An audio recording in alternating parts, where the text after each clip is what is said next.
My name is Doug McCain, and it's time for less need to say FM picks to bolster the 2025 Rams.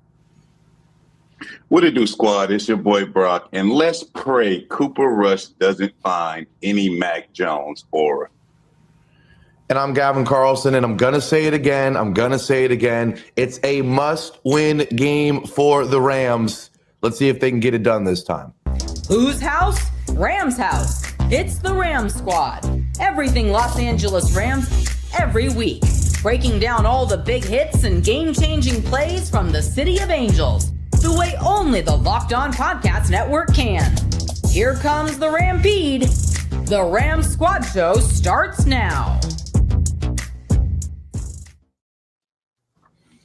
Yes, it does. What is going on, Ramley? And welcome back to the latest edition of the Rams Squad Show. We've got the Mob Squad in here as always. It's the midweek show. It's an interesting one. We didn't have a show on Sunday because our Rams played on Thursday. And as much as I don't want to talk about that game, you know we will talk about that game. We will, of course, preview the Ravens game coming up here this Sunday and also talk about what is this Rams team after a few weeks of the season. Are they elite? Are they terrible? Are they somewhere in between? We will talk about all that. Shout out to everybody that's in here. Leave a like, comment, subscribe if you haven't already. You know, give us a rating, give us a review, all that good cheesy stuff that we love to say. But without further ado, we got the Rams legend. We've got the LA legend in the building. The Mob Squad is here. And Big Brock, I always love to ask you this as the former player to start things off. Mr. 24-hour rule, only have a few, a day or two to think about the loss or the win. How are we feeling now exactly a week removed from one of the worst Rams losses I've ever seen? Hey, I feel good that we have another opportunity to win a game. I'm glad that we don't have to. Obviously, media, we're going to go back and pick that game apart. But as a player, I'm ready to get on the field and just prove myself differently, So I think, at this point in time, I don't really know. And I know they're questioning themselves as well. Like, are we an elite team? Are we just middle of the pack? Like, we have great players. We have a great team. Nobody's really injured, but we can't seem to find a win versus these 49ers. So, man, I just know as a player right now, they want to get their opportunity versus this Baltimore Ravens team who is extremely injured and extremely battered.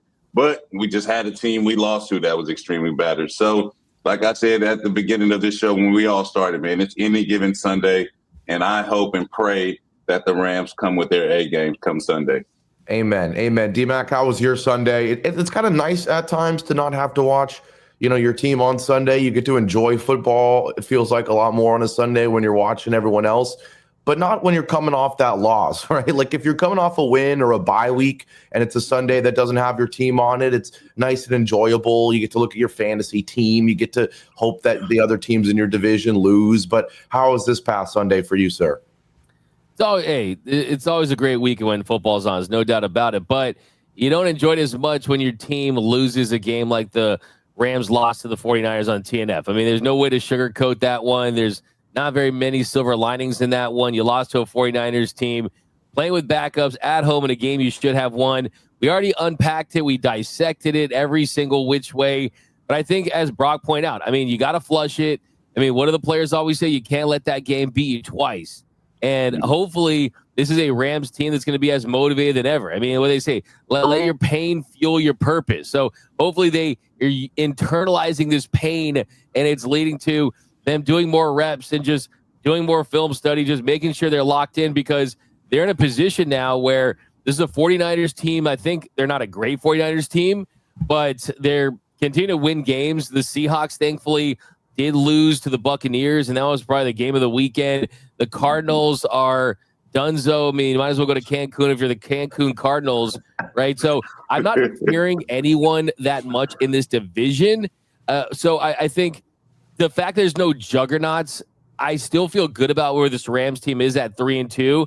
But if you've watched every game, if you watched every quarter, you know that at the very least they should be 4-1. There's a good chance they could be 5-0. But as Brock knows, sometimes it's like if they were 5-0, They probably lose to the Ravens somehow.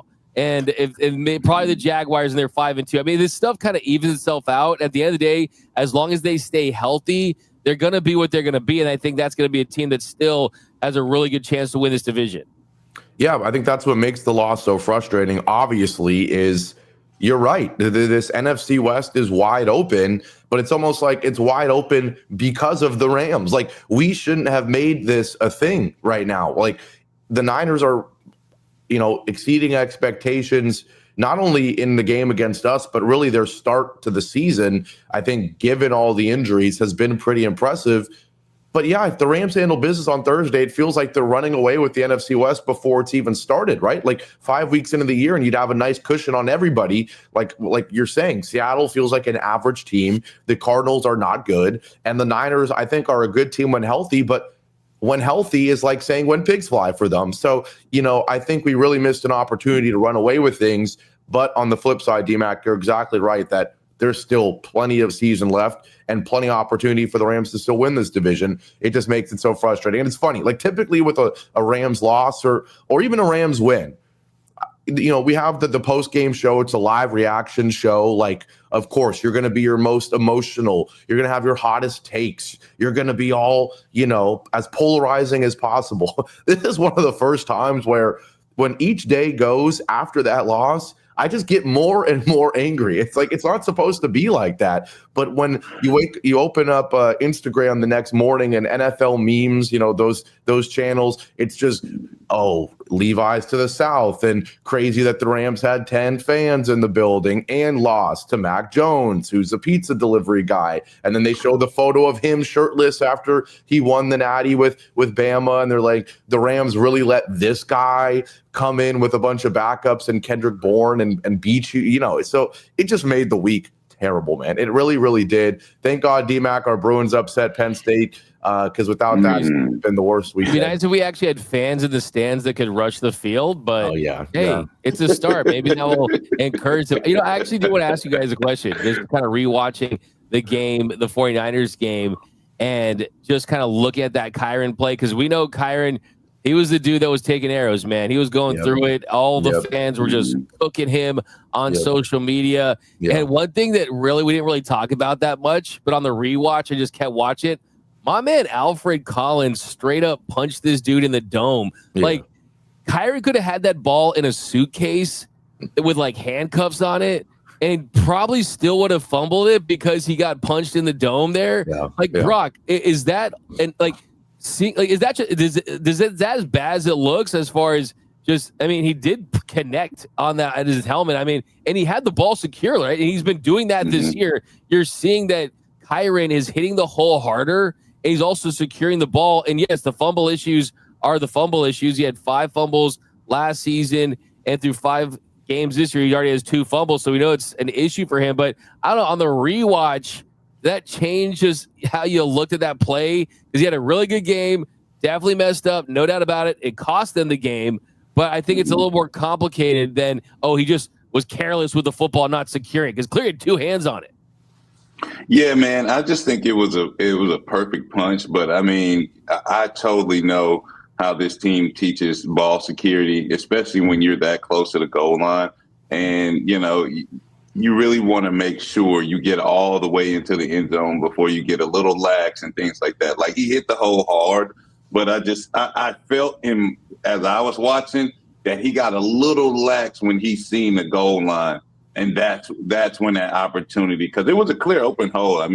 Nobody's really taking that guy down with an arm tackle, but if, a punch that comes out of nowhere while you feel like you're about to score this game-winning touchdown, and you kind of get, you're a little relaxed, allowed that opportunity. So for me, it's a learning. Obviously, they lost the game, but you have to learn from your mistakes. You have to learn from your losses, things like that. So for me, I hope moving forward throughout this season that he's one of those guys who has it, like you talked about last show. He's a guy on the program where, the ball gets knocked out of his hand in class and he's chasing after it, So hopefully, from here on out, he has more ball security, especially when he's in and around that goal line area.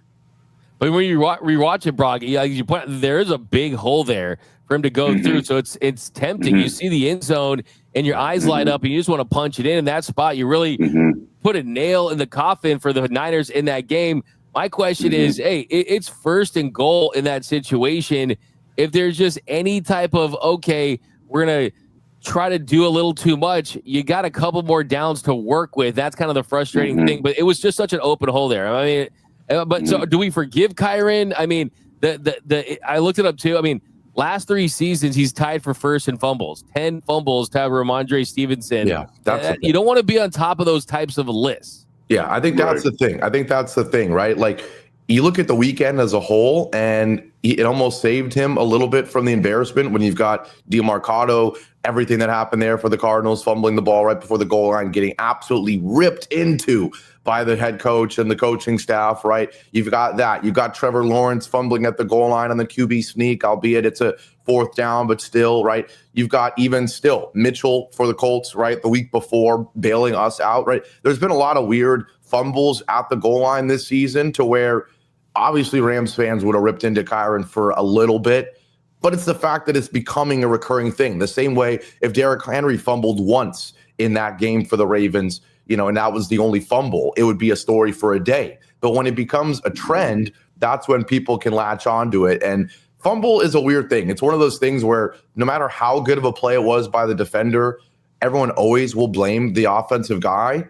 And it's kind of like an interception too. Like a corner can make a one-handed interception, but they're still going to look at that box score and see that the QB threw a pick, and they're going to say he sucks, right? So I guess it's the same for fumbles. For Kyren, it's a trend, and that's the problem. We just got to hope it doesn't stick, because the one thing we all know is Sean McVay is not going away from Kyren. As much as I even earlier in the show was like, Corum looks a little more fresh. He looks a little more explosive.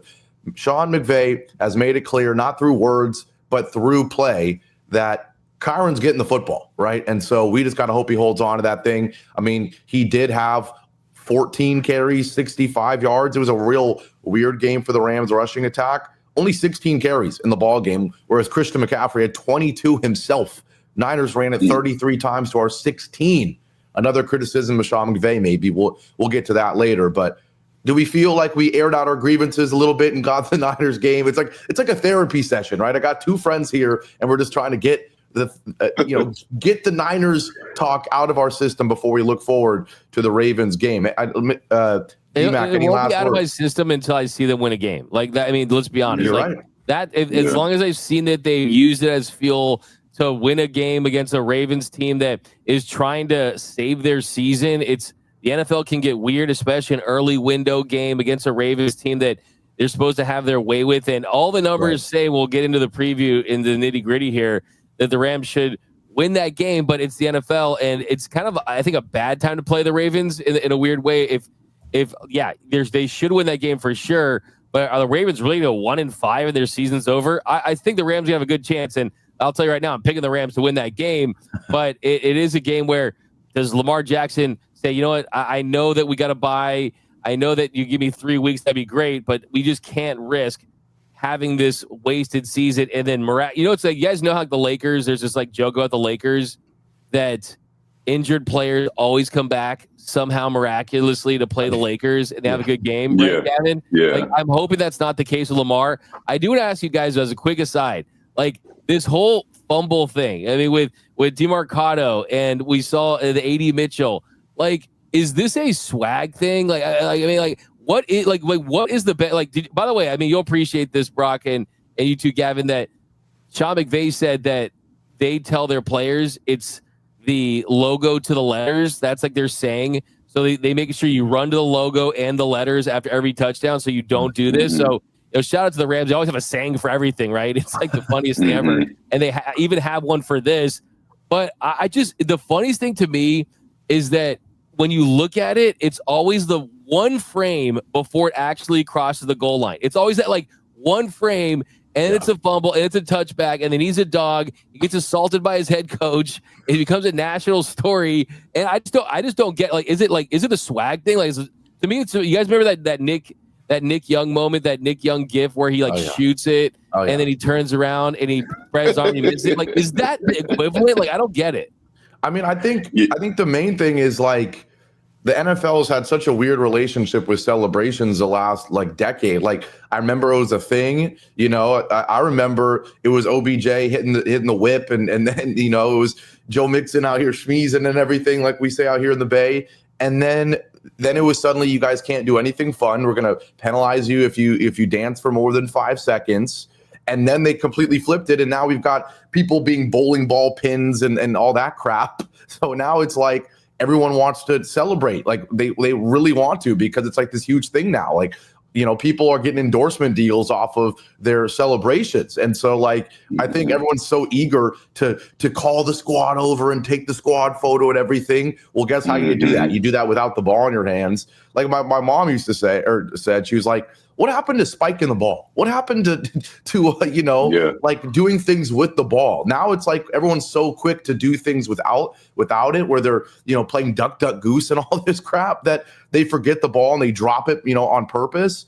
I would, if I was a coach, I would say, hey, do celebrations all you want, but the celebration must include the football so that they don't forget to bring it with them. I think that's the problem. It's these darn celebrations, Brock.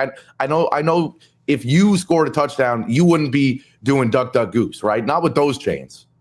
No, not at all. But I love the way that Sean McVay tries to simplify everything. You know, everything is letters, you know, letters to the logo and all that, because you have to make it simple for the players. Because like you said, man, we get in there and it's a wide open touchdown and you start thinking about, oh, I forgot the dance that we're supposed to do. And then you drop the ball because you think it's out. You know, so for me, I love the fact that Sean has these little sayings and things like that to remind players like, hey, when you're scoring the touchdowns, logo to the letters or whatever, and, you know, goal line to the letters to simplify for the players. But let's be real. Some, you know, a lot of them are, you know, mistakes by the players. And then in this case, man, that was just a good play by the defender. So you have a little bit of, you know, both worlds. So I just think, man, we just got to hold on to that ball a little bit tighter when we get closer to the end zone. No, I know the celebration Brock's doing if he scores a touchdown. He's doing the Warren Sapp. Remember when Warren Sapp scored that touchdown against the Falcons? And he like hopped in a circle. Go look at it. It's like one of the best like I love the Warren Sapp. He's like hopped in a circle like he's a kid. I don't know. It always cracks me up when I see Warren Sapp. But underrated athlete Warren Sapp, #1 recruit in the nation, man. He was a dog. Right. Yeah. It's always crazy to see big guys like that can move like that. It definitely is. It reminds What's you. the one that Jackson Dart did? Oh, he did like a little dance. I forget. Yeah, and Eli Manning was like, "Hey, we teach that in the class at Ole Miss or something." Yeah, you can't see it. I'm doing it with my legs, but yeah, he was hitting that. He was hitting it pretty well. He's the only one who might be going, you know, chain for chain with Brock. He's the only guy in the NFL. He tries to be iced out. But we're gonna take our break. When we come back, we'll tell you what Brock's celebration would be, and then we'll get into talking a little bit about this Rams roster. Obviously, we will get to the Ravens game, and the Rams are huge favorites. They better win this football game. We'll tell you if Lamar Jackson is playing. But just while we're here, we got to talk about what this Rams team is after 5 weeks. We'll do that after our break here on the Locked On Rams Squad Show. We'll be right back. Now, on this Thursday morning, exactly a week removed from that brutal loss, it still stings. Today's show is brought to you by FanDuel. The NFL season, it's here. It definitely is. And FanDuel has an offer you don't want to miss. Right now, new customers can bet just $5 and get $300 in bonus bets if you win. That's right. Pick a bet, put down $5, and if it hits, you'll unlock $300 in bonus bets to use across the app. What I love about FanDuel is that there's just so many ways to play. When I'm in, you know, different states on vacation, it's always nice to hop on the plane and make a quick parlay. You got something that's instantly going to make any game more entertaining. What I love is the player props. And my favorite is those live bets during the game. You can see how things are going in the first quarter, get a vibe, you know, see that the Rams are not playing well or that they are playing well, and then go make a bet on certain guys. It all makes watching football more exciting when you've got something riding on the action. And whether you're a casual fan or a stats nerd, FanDuel makes the game day experience so much better. So what are you waiting for? Visit FanDuel.com to download the FanDuel app today and get started. back here on the Locked On Rams Squad Show. I don't know if the people can tell, but we are recording on this Thursday morning. We wanted to wait. We wanted to have this Ravens injury report as updated as possible, since obviously that is going to affect how this game goes. We will get into this Ravens preview a little bit later, but let's talk a little bit more about the Rams now 5 games into the season. We've talked about how good they've looked at times, how bad they looked last week. What the heck is this Rams football team? And we'll start with DMAC on this one. I know you probably have the highest expectations for this team coming into the season when you've been saying they will be lifting that Lombardi trophy. How are you feeling right now if you had to grade the start to the season? Wait. First of all, to act like I'm the only guy on this show that predicted the Rams win the Super Bowl, I'm pretty sure we all did, right? I don't remember. I don't remember doing that, DMAC. I don't remember ever saying that. All right. Well, I think Brock has Rams Texans, right? So right. Something like that. Something like that. But okay. So I when you look, it's tough to assess this Rams team because I still think that they're in the early stages of retooling their approach with Devontae Adams, and we saw a little bit of Terrence Ferguson. We thought we might have had a 2-man backfield for a couple of weeks, but clearly it's a 1-man backfield with Kyron Williams after some of those costly plays by Blake Corum. I still think that the bright spots, though, they outweigh the negatives of this team early on, right? They didn't get blown out by the Eagles. They should have beat the Eagles. If we're for 2 block kicks, they win that game. The 49ers, give them credit. I mean, honestly, hot take, I think Mac Jones can do the same job that Brock Purdy can. I really do. I know it sounds insane. I think that he's capable of doing it, and that's a Kyle Shanahan special right there. Give them a lot of credit. They came into SoFi, they won a game, but still, that's a game the Rams should have won. This is a Rams team that is a couple of plays, a couple of bad quarters that could have been good quarters away from being a 5-0 team with Matthew Stafford playing like a top 5 to 10 quarterback. I think he's top 5. I don't even know if he is 5. I still think the bright spots, some of the throws, I saw an Instagram reel that the title was Matthew Stafford already has a full season worth of dimes already. And it was just cutting up so many of his great throws, some of those no-lookers we've seen against the Titans, that cross the field throw to Puka Nacua early on against the Texans. I mean, this guy still has it. So my question early in the season, is the back going to be an issue? Is Matthew Stafford washed? The answer is no to both of those questions. And when you have a top 5 quarterback that has better weapons, a better version of Puka, a Devontae Adams, I think you're still going to see this offense hopefully peak at the right time when the offensive line gets fully healthy. Kyron kind of gets past these fumbling issues. You work in Terrence Ferguson. I think that they're a piece away on defense from being right up there with the big boys, because I think that, sure, you can make the case that Detroit would be favored in a game against the Rams. The Eagles would be favored in a game against the Rams. But there's not those massive juggernauts in the NFL that really scare me. So I still think this Rams team, even though I would give them a B-, just because, hey, we're at the midterms, and you get a B- on the midterm, you still get A on the final, right? And win the Super Bowl, and everything is in front of you. All the goals are ahead. So I think it's tough to assess. Lots of disappointment, but you see the potential for a championship caliber team. I still see that with this team. I mean, you can't, disagree with anything you said, but guess what I'm going to be? You know what I'm going to be? I'm going to be the devil's advocate here. They're going to call me the Grinch. Gavin the Grinch is what they're going to start calling me on this show, because I'm the one because you act like you're playing the devil's advocate, but it's really how you feel. Just do you. It's all good. Well, this is a safe space, Gavin. It's tough because you in hindsight, you look at the 3-2. I'm staring at the schedule right now, and you go, man, the people that were calling us crazy for calling this team elite after a couple weeks, saying, when I can't forget, when we were playing the Colts and we're saying, who have the Colts beat? The Colts are a fraudulent 3-0. And there was a lot of people in the comment section saying, now who have your Rams beat, pal? And right now you look back at it and you're like, what have the Rams really done? They've beaten the Texans, who until last week were awful, and even that doesn't really count. It just shows how hurt the Ravens are. You beat Tennessee, who until last week hardly looked like a football team, and they didn't really for even 3 quarters of that Cardinals game.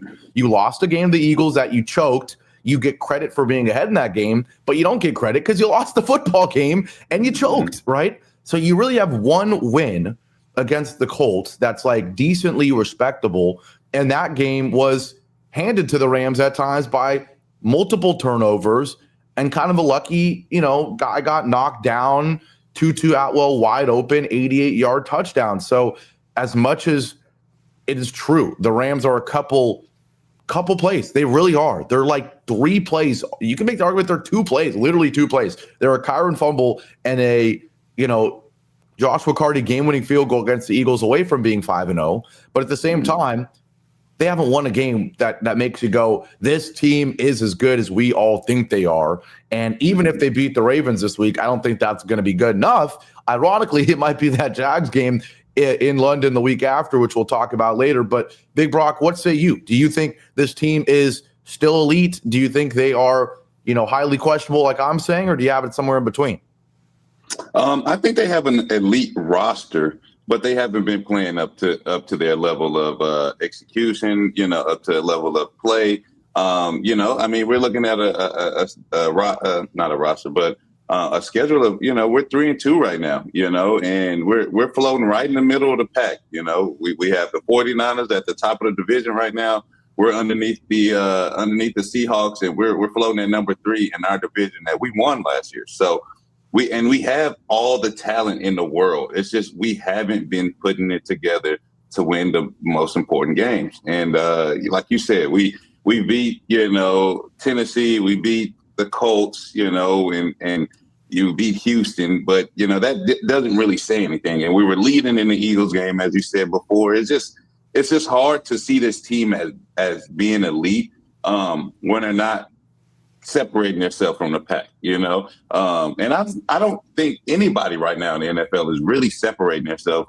But it's those close games that kind of have you biting your fingernails and things like that. I said in one earlier show, I don't like when the Rams are leading at halftime because I want Matthew Stafford to feel like he's in a 2 minute for the rest of the second half because that's when he lights it up, Yeah. So for me, man, I just don't truly know if this team is an elite team, man. I just think we're kind of floating in the middle of the pack. I hope later on when later in the season when guys don't want to tackle as much, it's getting, those rookies hit the rookie wall and things like that. We separate ourselves because we've been there before and we did it last year.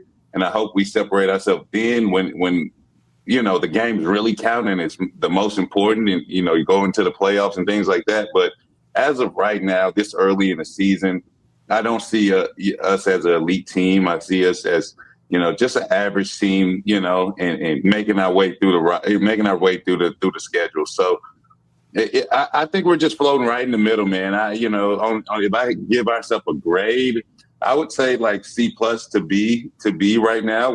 That's where we're playing at. But we have an elite roster. We have an A+ roster, but we just haven't played up to that level yet. Yeah, I totally agree. I don't want it to be misconstrued that I don't think this Rams team has Super Bowl potential. I certainly do, right? But that's why it's been so frustrating. And that if you really all you have to do is win that Niners game, and you're 4-1, you have a loss against the defending champs that you choked, and everyone's feeling fine. You got a gift. That was a gift. That should have been a tough game against a good, healthy Niners team, but you got a gift. You were favored by 10. It was everyone's pick in Survivor, and you lost outright, and you just didn't look good at all. Now you get another gift in the Ravens. And D-Mac, the interesting thing, I know we want to talk about this whole cornerback situation, and you said F them picks, let's go get it done. Sean McVay didn't say F them picks. And again, I'm staring at this schedule, and it's like the Rams, even if they're a B team right now, this schedule's looking pretty light. They should be going all in. I mean, if the age of this team isn't enough of a reason, with Matthew Stafford being at the end of his career, with Devontae Adams not getting any younger with each game that goes, it should have already been buy-in. But when you look at the schedule, like it's Baltimore with nobody this week. Jacksonville's an interesting one. You play the Saints, who are still horrible. These are all games that you should be handling business in, right?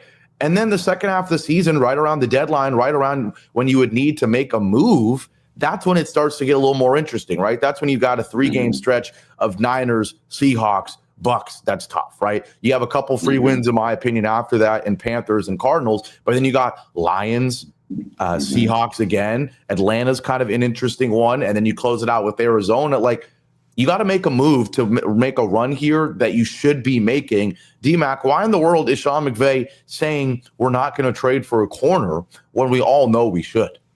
I think it's a couple things. I think if you know how the Rams play it and keep things close to the vest, this could be a leverage play. I mean, if you're interested in considering maybe making a move at the cornerback spot, you don't want to just lay it out there. Hey, guys, we're open for business. Our secondary's bad. Ever since Akella Witherspoon went out, it's the Akella Witherspoon effect, and Darius Williams has lost a step, and Emmanuel Forbes isn't big and physical enough against taller, bigger, faster receivers. So, hey, guys, come fleece us and get all of our picks and take all of our assets for a cornerback. They don't want to go and do that, but it is telling that he would say something like that. And for me, what it comes back to is a few weeks ago when he said, hey, we feel like we have 4 starting cornerbacks, right? That's what he said before the season. So they're still playing the guys that they thought were going to be starters for them, but the results are just not there. And I think, too, it's how valuable is a cornerback in Chris Shula's scheme when you're playing off guys, you're not being very aggressive in coverage, you're not being physical. Do they say, hey,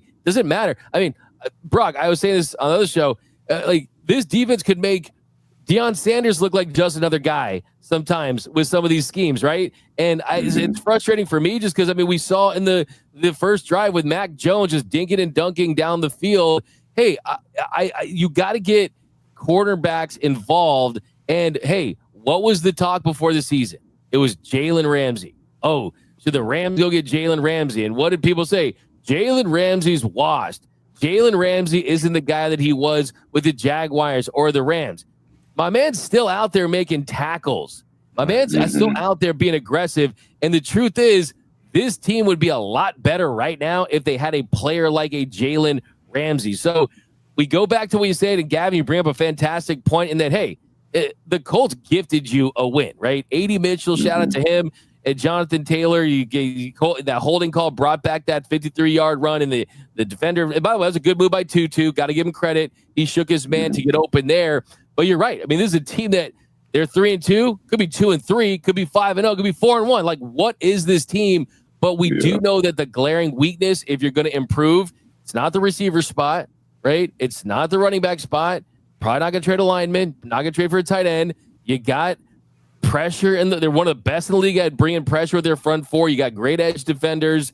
Linebacker play. Landman stepped up. Omar Spates is out. We'll see what they get from Troy Reader. If you're going to make an upgrade, it's going to be at the cornerback spot. And when you have a quarterback that's playing at MVP level, a receiver is playing at MVP level, if there's a piece that you can plug in that would upgrade this roster, it would be at the cornerback spot. So to answer your question, why is Sean McVay saying that? I think that it's either a little bit of, hey, we're like delusional with the guys we do have. 2, we don't think a cornerback's going to have that big of an impact in the scheme. Or 3, they're cooking and they're playing a little 4D chess on the low, and they're saying, I mean, we might take your cornerback. I mean, what you got? Like, you'd be like, we'll give you know what I mean? Like, these guys are slick with it, man. Brock knows how they get down, right? It's like I always say this with the Rams. They only speak when it's time to say checkmate, right? Like, that's kind of how they get down with their deals. So I wouldn't be surprised if something's happening on the low, but I would also be really disappointed if they did not upgrade at that position.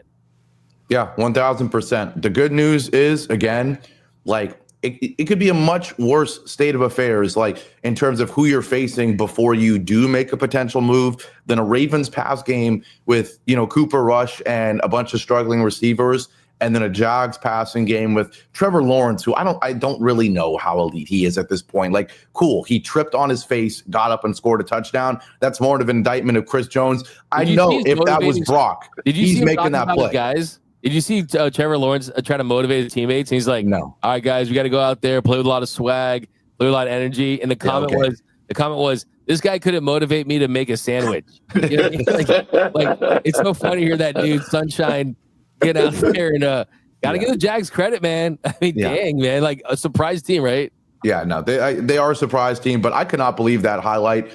Like, Brock, you saw Chris Jones stand there and let Trevor Lawrence fall on his face, get back up, and then score a touchdown. I know Michael Brockers is not watching that happen. He's getting up and he's smacking Trevor Lawrence. That was, if I'm a Chiefs fan, I'm losing my mind watching that highlight. Now, I do have to go, so I need to make sure I make my prediction before I dip on the show.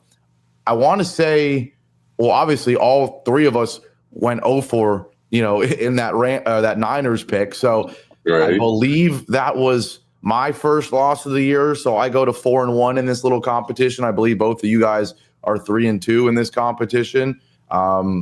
I believe so, because I think you both picked the Eagles, or to beat the Eagles as well. So I'm going to go, and in case people don't know, Rams are favored by 7.5. We're trying to tease if we think that Lamar Jackson's playing. I think that tells you all you need to know. The Rams are on the road and are 7.5-point favorites. I'm going to take the Rams, and I'm going to take them to cover. This isn't me being a homer. This is me saying if the Rams are even remotely as close as to who we think they are, they win this game by 10 points. The Texans just absolutely pummeled them. And you're telling me the Ravens are getting like 1 or 2 guys back? Come on, this has got to be an easy Rams win. If it's not, huge concerns. We'll leave it at there. Brock and D-Mac will have their picks at the end of the show like always, but had to get mine in here before I dip. We're going to take our break, and when we come back, we'll talk about this Ravens roster. How hurt is it? How bad should the Rams take advantage? And will there be some PTSD from playing an injured Niners team and losing? We'll talk about that after our break here on the Locked On Rams Squad Show.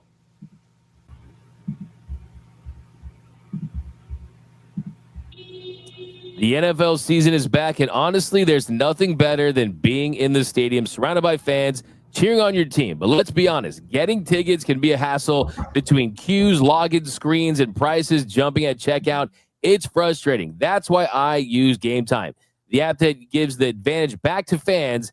Gametime is fast, easy, and backed by the Gametime guarantee. You'll always get 100% authentic tickets delivered on time and at the best prices. Plus, all fees are included, so the price you see is the price you pay. I pulled up Gametime, and in just a couple of taps, I saw amazing deals. I'm talking about your favorite NFL games as low as $100. The app's great, too. It's super simple. I can even see the exact view from my seat before buying. And also, you get these zone deals. I love zone deals. You pick the section, and then Gametime picks the seats, and you save big. Honestly, it's faster, cheaper, and less stressful than anything I've ever used to buy tickets. So download the Gametime app, create an account, and use code LOCKEDONNFL for $20 off your first purchase. Terms apply. Again, that's promo code LOCKEDONNFL for $20 off. Swipe, tap, ticket. Go download the Gametime app today. And welcome back to the Squad Show. We lose Gavin. We still got the MVP. We got Brock rocking with us. Now, Brock, let's take a look at this Ravens game. And we talked about it during the show. This is a game on paper the Rams should win.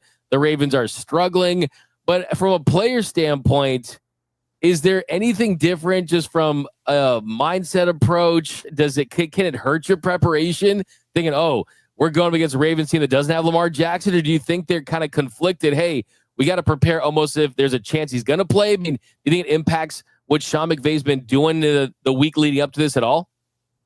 I mean, especially when you lose a game versus a team who was just decimated in the 49ers. I hope you're not looking into this game like, oh, man, we're going to win this game because they have nobody. You just lost to a team that had nobody. So for me, man, I would definitely be super locked in because we have to win this game. I know we hate saying this is a must-win game, but we just lost a game where we, the 49ers didn't have all their players. And then we going against on the road versus a team that doesn't have all their players. So for me as a player, my mindset is like, I'm locked in. We can't lose this game because that would be super embarrassing, first of all. And second of all, we have to get on the right track. So as a player, I think, man, they should be super locked in and making sure that they, cross all their T's, dot all their I's to make sure that they do everything in their power to win this game. And it's just win at this point. I don't think it's let's blow these guys out like the Texans did. Let's just win the dang game. I think at the end of the day, if you do that, you go into this the next game after Baltimore, the Jacksonville game, where they just beat the Chiefs. So you never know in this league. Like I said before in the show, nobody's really separating themselves, and it's truly a any given Sunday type of feel. So you have to be on your game every game. Yeah, I think with Cooper Rush, too, I mean, he threw 2 interceptions, but really only one of those was on a bad throw, had a couple in the flat, and then it was a 4th and 3 on that first drive. He looked pretty good. They just had no running game. I mean, it's a lot to put on a guy like that. Their defense isn't barbecue brisket all year. I mean, they're 29th against the pass. I mean, they really can't stop the run. You hope that this is just a get-right game. My big hope for this game is, and yes, like, I'm not taking anyone lightly. I'm not writing any of these wins in Sharpie at this point because of some of the disappointing losses and some of the unpredictable things we've seen this year in the NFL. But this does have the potential to, I think, allow this Rams team to really turn the corner and build some confidence. I mean, this is kind of, I think this is potentially the perfect matchup because Sean McVay said they're going to go to Baltimore. They're going to play this game. They're going to stay on the East Coast. Then they're going to London to play this Jacksonville team that's turning into this like surprise team that could be the game of the year. So I think it's a really good opportunity to go up against a Ravens team that's reeling right now. Oh yeah, absolutely. I mean, you want to go into this game knowing that we need to win this game, going into this Jacksonville game, because we're playing in London, going against a very good Jacksonville team. I'm not going to take anything away from them. They went into San Fran, beat San Fran, and they beat the Chiefs back-to-back weeks. So this team has a lot of momentum going, heading into the Rams game in this following week. Excuse me. But, knowing that this Raven team is decimated, like, let's really be on our P's and Q's this game. As a Rams fan, as a former player, I'm just like, let's win the game. Let's win the dang game. Like, let's not allow these guys to have any momentum, anything going right for themselves. Like, let's truly do everything that we do well. So that's running the wide zone scheme, because it doesn't seem like the D-line can stay in their gaps and things like that. So let's run this wide zone scheme. Let's make everybody look good. Let's get the ball to Devontae. Let's get Devontae a 100-yard game, this week, I mean, I think if any week it's possible, it's this week versus these Ravens and this defense. So let's get Devontae a 100-yard game. I'm not saying force the ball to him, but, man, if there's 101 and you see him out there, hey, let's chunk it deep to him. Obviously, we're going to implement Cooper Kupp, but let's implement Puka into the game plan like we always do, and let's go out here and show who we really are. And that's what's great about this game is we know that this offense, the potential they have, the season that Stafford's having, but you look at this Ravens defense, they're 31st out of 32 teams that run defense. They're 29th overall as a defense. They're going to be without, big time producers. Madubuike is out. They got all these guys missing. Do you think that it's a thing where there's the players for the Rams are kind of aware of how bad this Ravens defense is? Or do you think that, hey, like, you just got to go out there, execute your scheme, and it doesn't matter if you're playing the Ravens defense, the Eagles defense, the best defense in the league, you're going to go out there and execute your game? Absolutely. I think that's what they should be focusing on. I don't think they should be focusing on, whatever's happening, in Baltimore. That's obviously a media thing. But as a player for the Rams, go out here and execute your plays to the best of your ability, because obviously if you do that, we come out of here with a dub. So for me, like you said, man, execute our game plan. Don't focus on the Ravens. Let's just do what we have to do. And at the end of this game, we hope that everybody has the stats that they need to have. But as long as, like I say again, as long as we come out of Baltimore with a win going into that Jacksonville game, I think we will be okay. And a reminder that today's episode of the Locked On Rams Squad Show is brought to you by Mazda. Mazda crafts cars for those who do more than simply move. Mazda delivers confidence with every ride, with more IIHS Top Safety Pick Plus awards than anyone else. From footwork to breathe work, athletes sweat all the details. Mazda brings the same intention to how we craft every model. You can feel Japanese craftsmanship in every detail, from the metallic accents to available Napa leather upholstery. You can make everyday drives feel like anything but, from smooth handling to intuitive controls. With all-wheel drive standard in every crossover SUV, you can drive with confidence through almost any season. Like our players, we sweat every detail, because when you make every move count, impossible becomes irrelevant. Mazda, move and be moved. I agree. I mean, I really think that this is a Rams team that's taking a lot of heat because of the way that they've lost.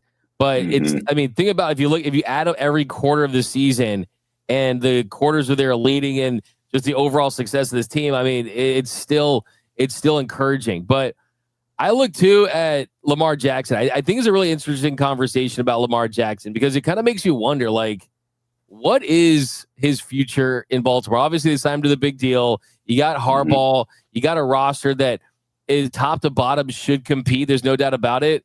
I don't know. Just as aside from Rams talk here, do you think Lamar Jackson wins a Super Bowl? I don't know, man. And I said this on my podcast is like, Lamar does a hell of a job doing what he needs to do. He goes out there and he plays hard. Obviously you're gonna throw picks. This is the NFL. You're gonna have some fumbles here and there. But man, for the most part, when I see the Baltimore Ravens in big games, it's not him. It's somebody else. It's either Derrick Henry fumble, a Mark Andrews drop, the receiver fumbling the ball, like.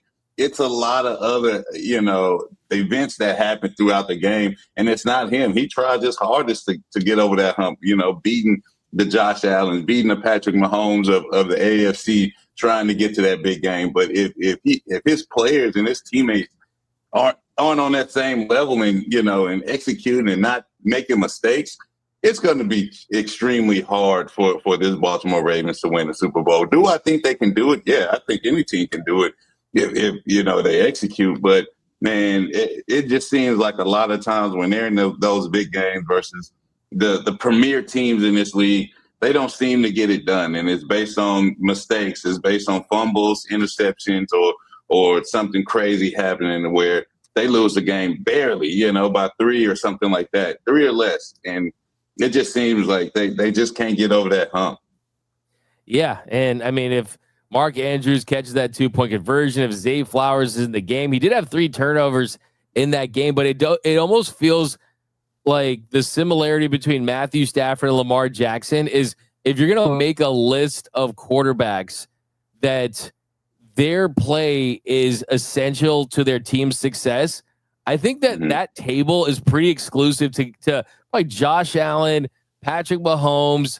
I think Matthew Stafford, Lamar Jackson. I don't even think Jalen Hurts is sitting at that table, right? As far as the scheme, the running game, like just kind of how they run their offense in general. I mean, it's a rare group right there, and it just shows the importance of that position. I think if you're Matthew Stafford, you've had the stability of Sean McVay, and if you're Lamar Jackson, you've had the stability of John Harbaugh. But it does feel like it feels like the years are flying by with Lamar Jackson. It kind of feels like, oh, wait a second, there's another loss. And that's why, I mean, if you ask Lamar Jackson, if it was up to him, I'm pretty darn sure that he would want to play this Sunday because he knows I'm not going to put my season in Cooper Rush's hands. And it does feel like he has to score 1 million points and to give this team even a chance to win.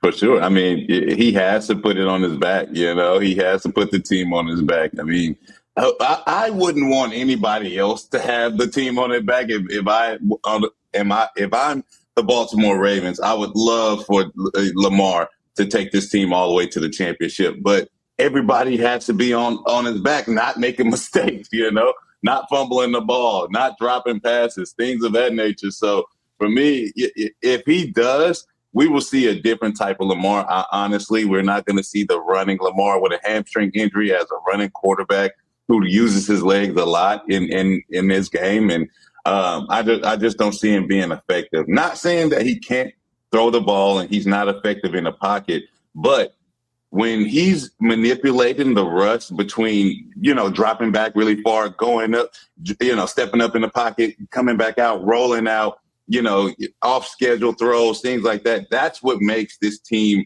even better than they already are. It's the off schedule things that he does, getting guys open, getting off their routes. It's never his first read is there immediately unless he's throwing to Mark Andrews or anything like that. It's always the off-schedule throws, big plays down the field that makes this Baltimore team look a lot more effective than they are right now.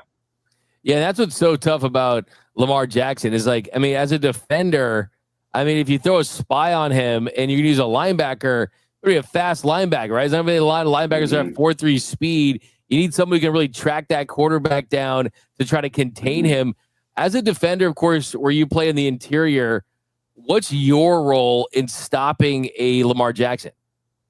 Man, you really collapse the pocket on him. And I know it was a couple of plays. I think I was watching, I forgot who was playing against Lamar, but, the defenders you seen, they were like, they're not getting off blocks. They're not, the defense isn't getting off blocks, things like that. It's because you don't want to get off a block. Like, if you get off a block, that's when he finds his running lane. So you have to condense that pocket, close that pocket on him, and make him throw the ball in the phone booth. You hope that he doesn't escape, because if you start to, rush the passer thinking like, I'm gonna get this, I'm gonna make this play or whatever.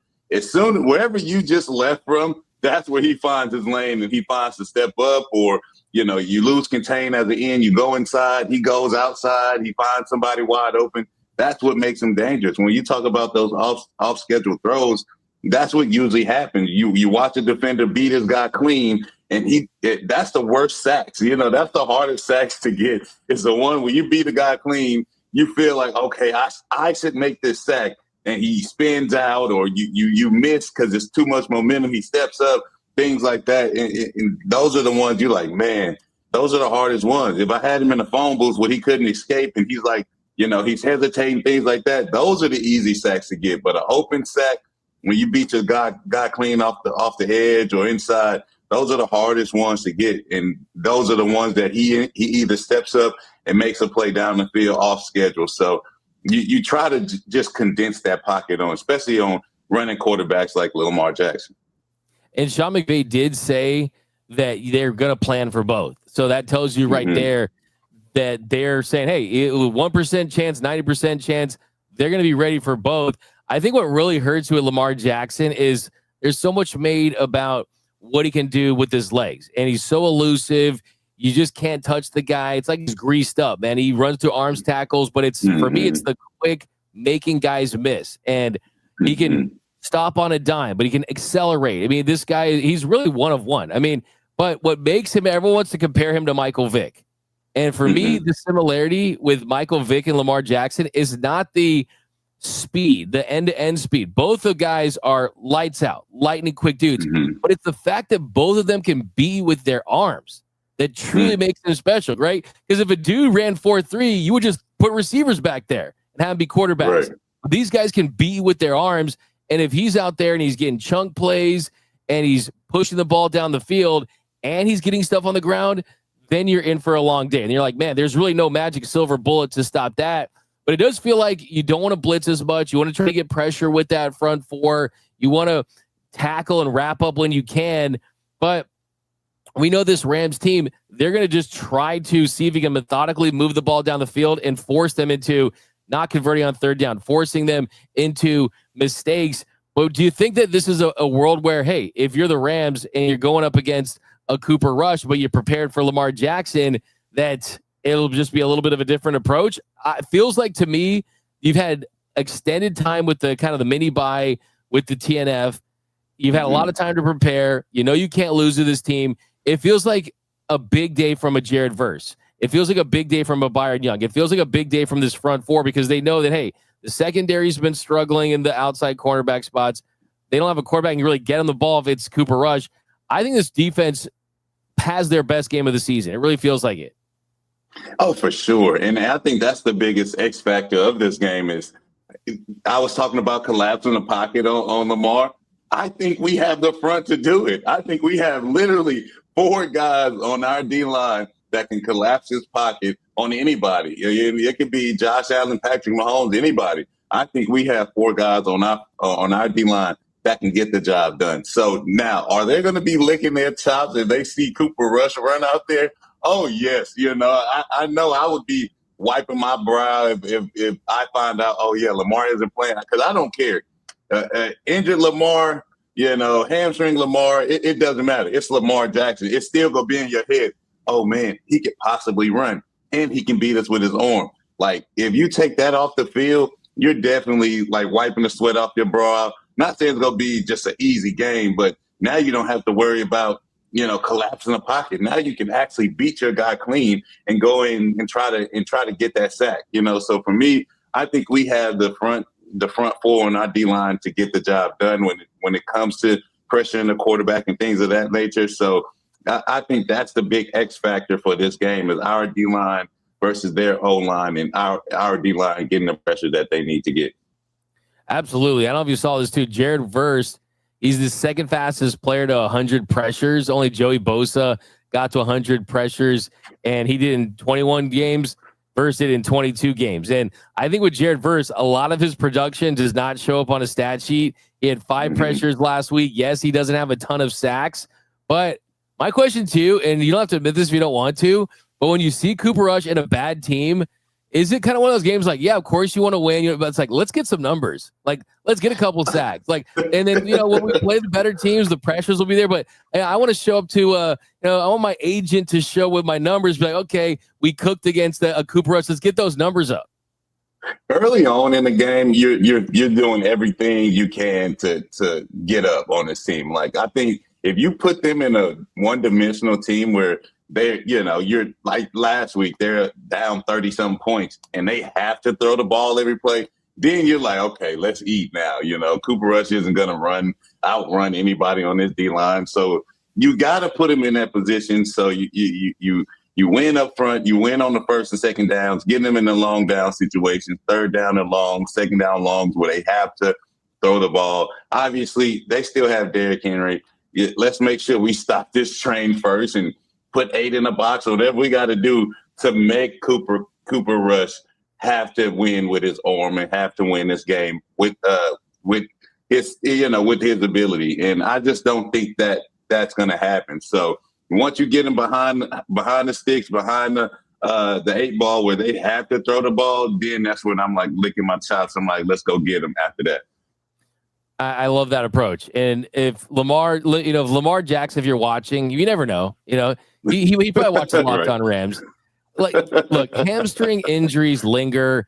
You do not, I don't think you want to risk yourself for this team in general, right? Don't rush back. You got the bye week. Just take this week off, relax, man the clipboard, rock the Ravens gear. It'll, give Cooper Rush some pointers, but I think this is a good week for him to take off. I'll start with my prediction. If you want to throw out a score, you can.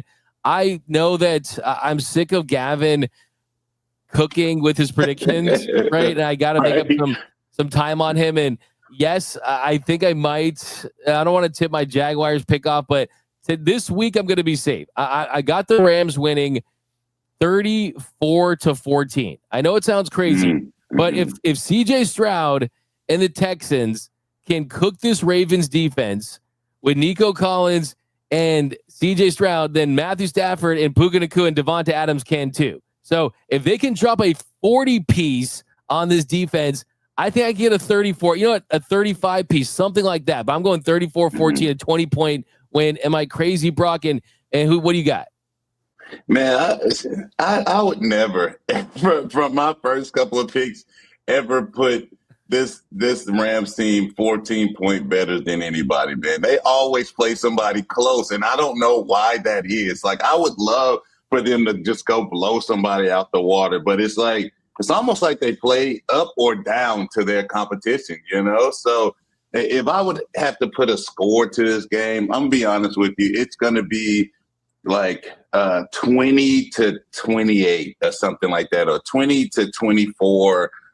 Something in that range where they beat the team, but they just don't run away with the game. It's going to be something happening, like I said before the show, maybe Cooper Rush finds that Mac Jones aura somewhere in the air somewhere, and he's like, man, I'm just going to dink and dunk this team all the way down the field. Hopefully the defense has changed their methods if Cooper Rush plays. But, man, I can't put this Rams team – just 20-point over any team, because they just don't seem to play that much better than a bad team. They play just good enough to either win the game or just good enough to lose the game, and that's kind of my pick for today.